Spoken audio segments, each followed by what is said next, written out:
Here's how you know if someone's your friend. A, you can tell them bad news and they'll listen. They won't tell you why, you know, you're stupid and why that bad thing happened to you and how something worse happened to them once and, you know, derail the whole conversation. You can actually tell them bad news and they'll listen. So that's a good thing. And then this is a weirder thing. You can tell them good news and they'll help you celebrate.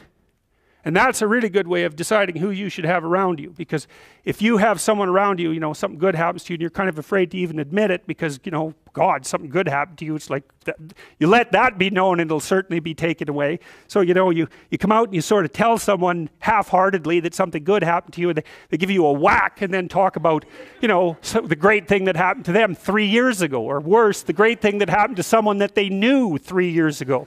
You know, it's like, go away from that person. They're not helpful to you, and they're not helpful to themselves either. And so you want to surround yourself, you got to think about this. You got to surround yourself with people who want the best for the best part of you. You can hang around with weasels and losers that are trying to pull you down to justify the fact that they're spiraling downhill as well. And you know, the upside of that is you don't have to have any responsibility and you can all whine about how wretched life is, you know, so that's pretty attractive. But I would say it's also a bad medium to long-term plan.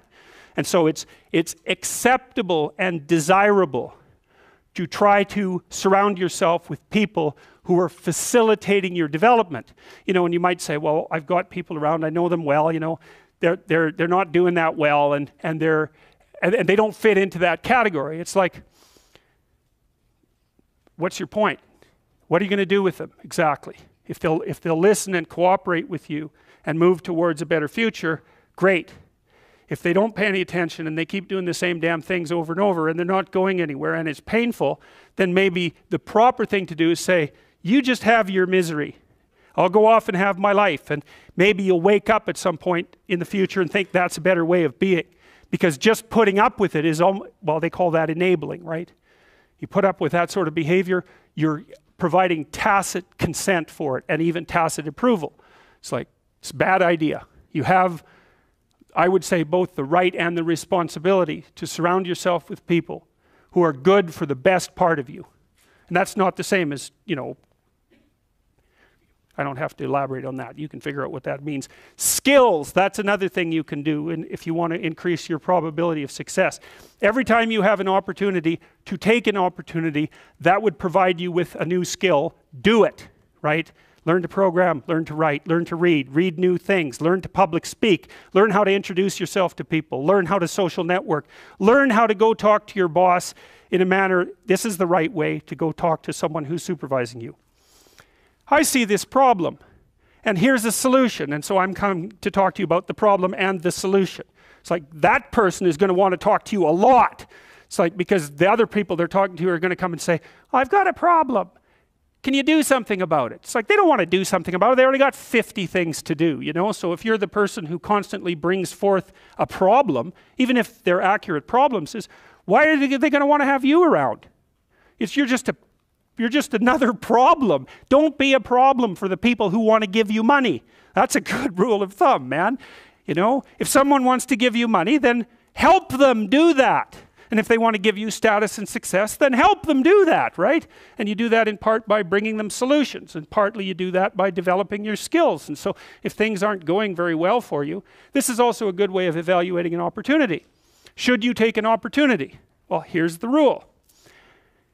Take the opportunity if it will teach you something that you can use for other opportunities. Because then even if it fails, which it probably will, it doesn't matter because you've accrued something of value that you can bring forward to the next situation. So, you know, there's this old Jungian idea that I told you about in the Chartres Cathedral, for example. The cathedral is made in the form of a cross, and the cross signifies the center of the world, and the dome signifies the sky. And so right below the dome at the center of the world, and it's a cross because the cross is the place of suffering. So that's the center of the world, because that's what you are. You're the place of suffering, right? You're the place of conscious suffering. That's the center of the world. And so inscribed on the floor is a maze, and you enter, it's a big maze, and it's a mandala, and there's a kind of a flower-shaped resting place right in the center. And what you're doing is walking in the maze, and you walk all 4 quadrants, and you get to the middle, which is where you want to be. You want to be in the middle. Well, how do you get there? You walk everywhere. And what does that mean? It means every bloody time you're offered an opportunity, take it and develop your skills.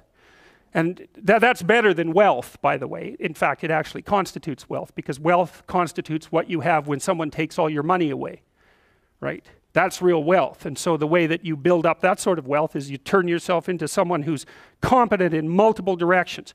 And you can be doing that all the time, right? Especially with the kind of technology that you people have access to. I mean, you can learn anything you want whenever you want. So what a good deal that is, man. And so there's easy fruit hanging that you could pick, and I would recommend that you do that.